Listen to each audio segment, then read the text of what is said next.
So, ayun, meron kaming, dito kasi sa bahay, kailangan lahat kumikilos. Kailangan lahat nagawa, lahat tumutulong, walang tamad-tamad. Syempre, may mga anak talaga na hindi mo may iwasan na may tamad.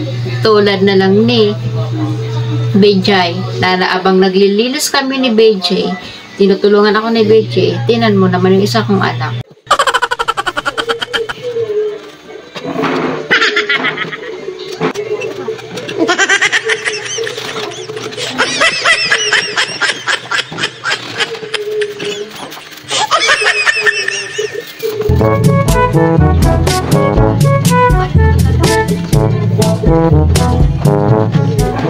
Oo nga, tama po yung sinasabi ni Mama.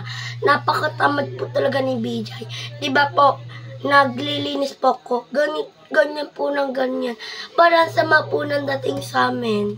Napaka-attitude niya po talaga. Para po lagi po siya galit sa amin pag naglilinis. Ganyan po siya lagi sa akin na ganyan po. Kaming dalawa po ni Mama, sinusungitan po.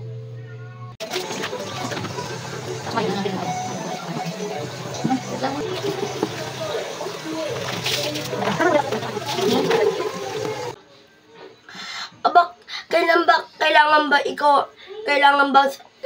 pang sabihin na, "Uy, Bijay, kumilos ka naman." Kailangan pa yun, magkusa ka ng kumilos. Hindi yung pagsasabihan ka pa katulad nung kanina, yung naglilinis kami, yung nagtutupi kami nila Mama, tapos wala lang, nagsisilpong ka lang, pupo lang, nagagalit ka, natatawa ka. Tapos yung kanina, galit na galit ka sa amin.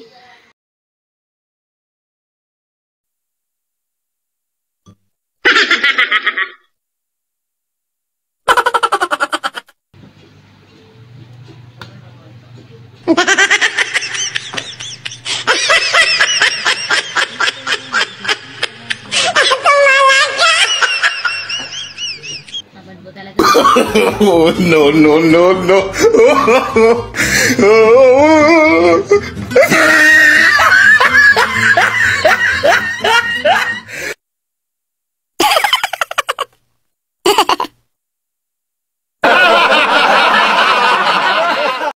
Dapat nagkukusa ka rin. Ay nako, so may point na yung anak ko si Bejay. Tama nga naman talaga. Kailangan mo kumusa. Kailangan magkusa. Hindi na kailangan tawagin. Hindi na kailangan na, "Hoy, gumawa ka na dito, tulong ka. Oy, ganon." Wala. Kailangan kumusa ka. Kaso siyempre, itong isa kong anak, gusto niya kasi, yung kakambal niya, tulungan din kami. Wala. Nakaupo. Napang ganon-ganon pa. Nagpapakyat pa. So, Marty, ayaw talaga kumilos. Ayaw tumulong. So, ganon. Ang ginawa ko na lang, ayaan. Kasi, lagi nag-aaway yung dalawang yan. Ano ba, Bijay? Nag-aaral ako. Pakihinaan naman yung cellphone mo. Bakit ba, Bijay? Nag-aaral ka pala. Doon nag-aaral kasi ako eh. May long test kami bukas. Kaya please, ito kasi labas ka mag-aaral ka. Kaya wala akong papala sa sermon kung ayaw. Minsan napapagod na ako sa kanilang dalawa. Hindi ko alam, gusto ko na ibalik sila sa matris ko. Mama, si Bijay, nag-aaral ako pero pinapalabas niya ako. Dapat ikaw ang lumabas kasi ang ingay mo. Bijay, sige na, lumabas ka na. Nag-aaral ang kuya.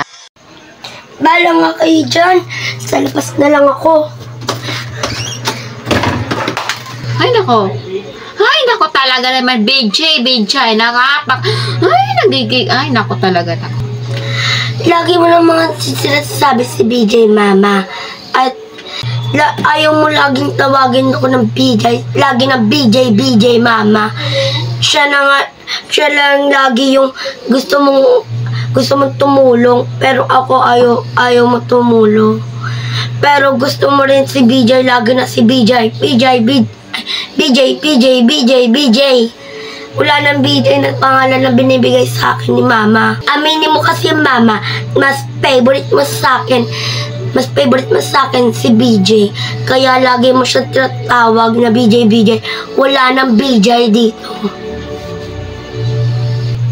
At hindi mo rin po ako masisisi, Mama. Oops! Parehas ko kayong favorite. Parehas ko kayong anak. Sino ba namang magulang hindi favorite ang isa? Lahat kayo anak ko. Lahat kayong dalawa, favorite ko. Di porkit, di ko tinawag yung isa, mayroon na akong favorite. Eh, yung isa kumukusa eh. Eh, di ka kumukusa. Kumukusa ka ba? Kailangan mo kumusa. Kailangan mo magkusa ng kumilos. Hindi mo naman kailangan pang Bejay, o ganito, ganyan. But so, wag ka sana magagalit sa akin, anak. Kasi, pares ka kayo love. Ha? Wag ka magtampo sa akin. Okay? Tama yung sinabi ni Mama BJ.